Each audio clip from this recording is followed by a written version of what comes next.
I'm going to be talking about the work that we did in understanding the food loss and waste streams in the OR Tambo District Municipality. And the objectives, as Scott has pointed out, and we took a slightly different approach in terms of trying to get an understanding of the situation, was that we took a mapping approach. We mapped all the food production flows, waste, and losses, and we utilized, as was done in the eThekwini area, we utilized the CSR matrix of food commodities and stages in the food value chain.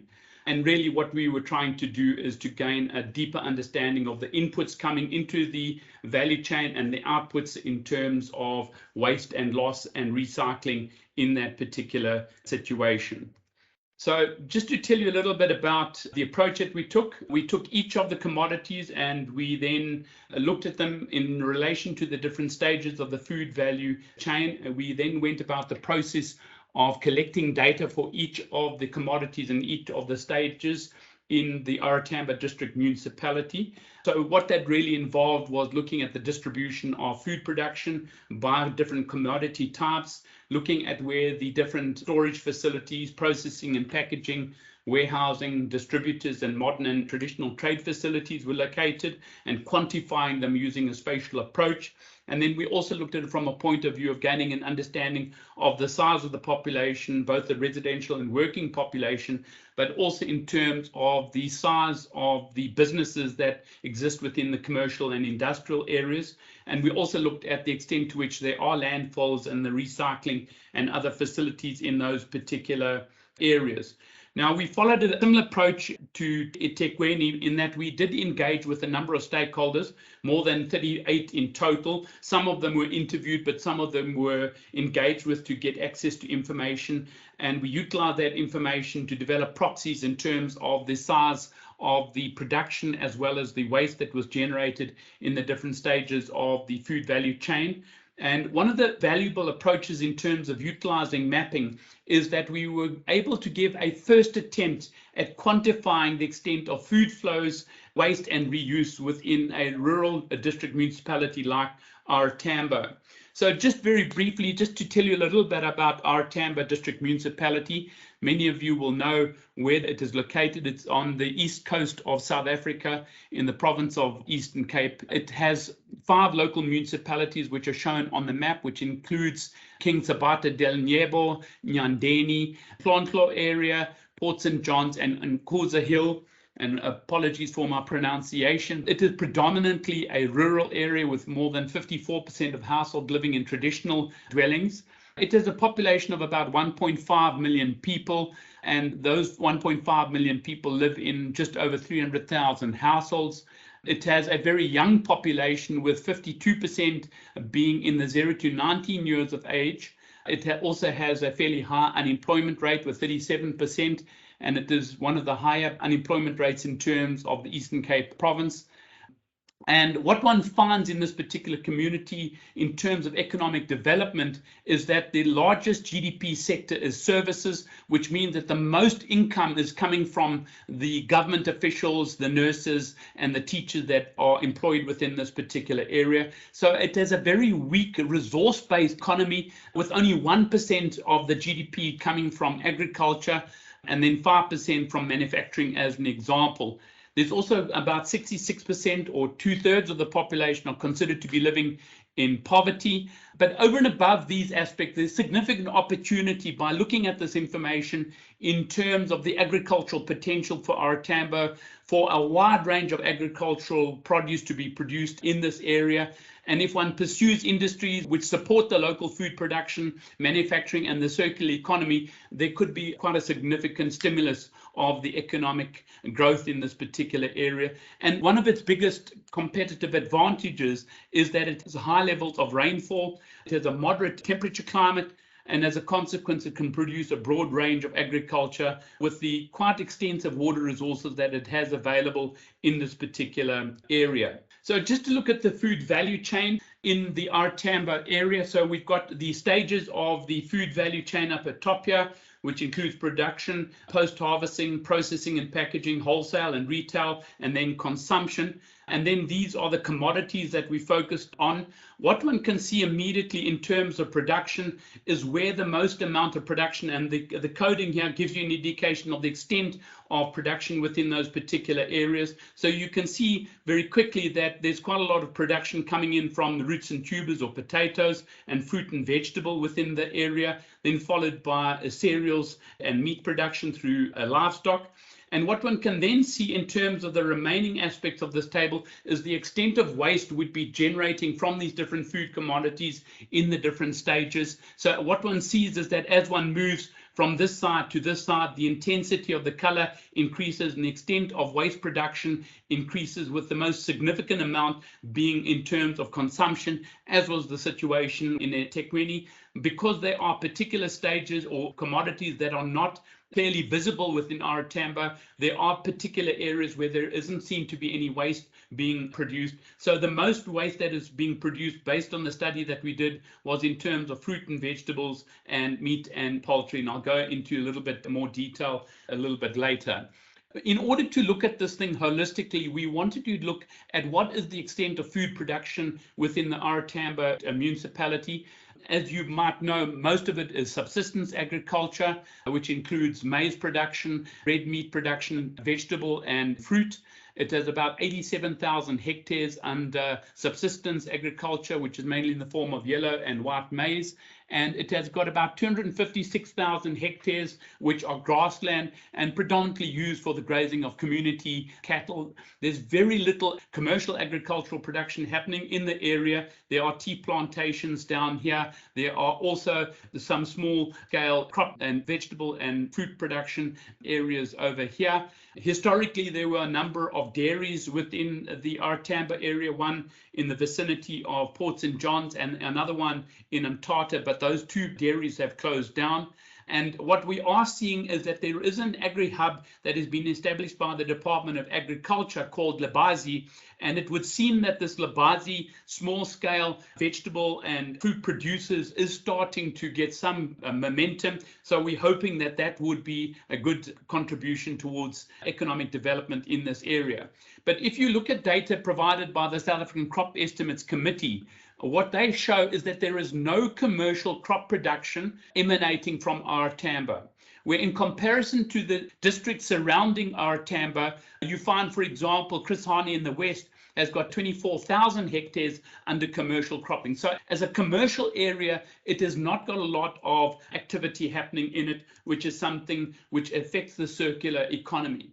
I'm not going to go into too much detail in terms of the suitability of the area, but in essence, OR Tambo is potentially one of the most productive areas for maize, potatoes, soya beans, pulses, and fruit in the whole of South Africa. So, you know, the extent to which it's contributing toward the economy is not very, very high. And I think that this is something that would need to be looked at. If one looks at food in the district municipality, a significant amount of that is imported from outside of the district municipality. For example, from the Sundays River in the Eastern Cape, apples from Western Cape, bananas from KwaZulu-Natal, and even as far as Mozambique. So there is significant opportunity for a wide range of produce to be produced in this area, which the district municipality and the national and provincial governments need to be looking at very, very carefully. Just to move on to the food systems, and I'm going to utilize this diagram as a basis to give you an understanding of the extent of waste that is emanating out the food value chain in the OR Tambo area. So we start up at the top here where we look at food production, which may be in the form of crops or animal produce, the processing of that and the harvesting and the storage of that produce. From there, the processing and packaging. Throughout this entire process, there is the transporting of food, produce, and waste, either going into the landfills as an example, or it is then moved on to the wholesale, retail, and markets environment, who then go into the consumption environment. And at the end of the day, a lot of the waste that is emanating from the different stages would maybe enter into this environment, or it may well be recycled in some way. So what I'm now going to just show is the extent to which we've been able to quantify the waste that is being generated in the different stages of the food value chain in OR Tambo District Municipality. And most of the data that we have utilized in order to get an understanding of this was from the Department of agriculture, but also the utilization of satellite imagery. And this became a proxy in combination with the input that we received from stakeholders and food production associations in the country to get an understanding of the extent of food waste that may be emanating at each of the different stages. So you can see, for example, cereals, one could anticipate based on the extent of the land that is under cereal production of about 1,363 tons per annum.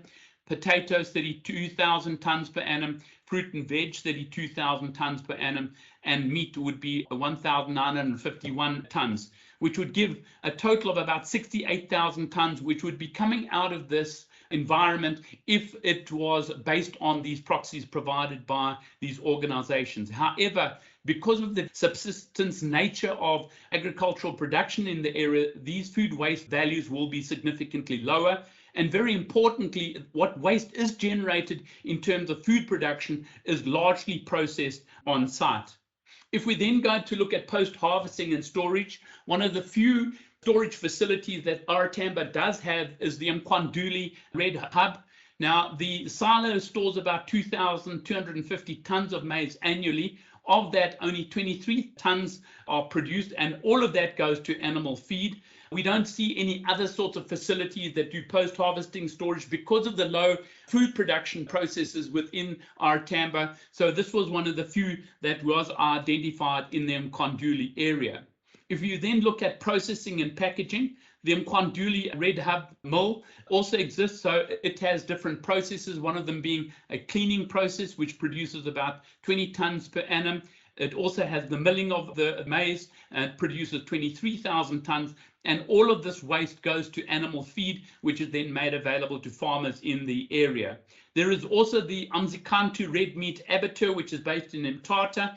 And this is an example of the amount of animal units that are coming through that abattoir on an annual basis. 1,456 animals are processed through the abattoir, but the abattoir is only at about 25% production. So in terms of its capacity, it could be significantly higher than that. But again, one of the problems that it is facing is the availability of livestock being generated within the OR Tambo area. But it does produce about 12 tons of byproduct on an annual basis, and that is then given off as manure to farmers.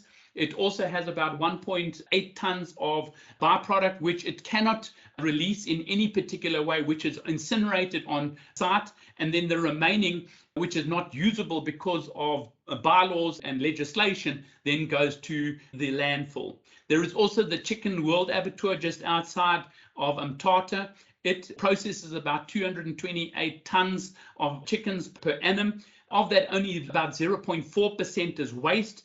And as a consequence, it's about 0.81 tons that are coming out of that particular process. There is also, as far as we can see, only one cold storage facility, which brings in about 14 tons frozen chickens on a weekly basis. From this particular storage facility, it's only producing about 0.5 tons per month, and most of that goes out to pig farmers in the vicinity.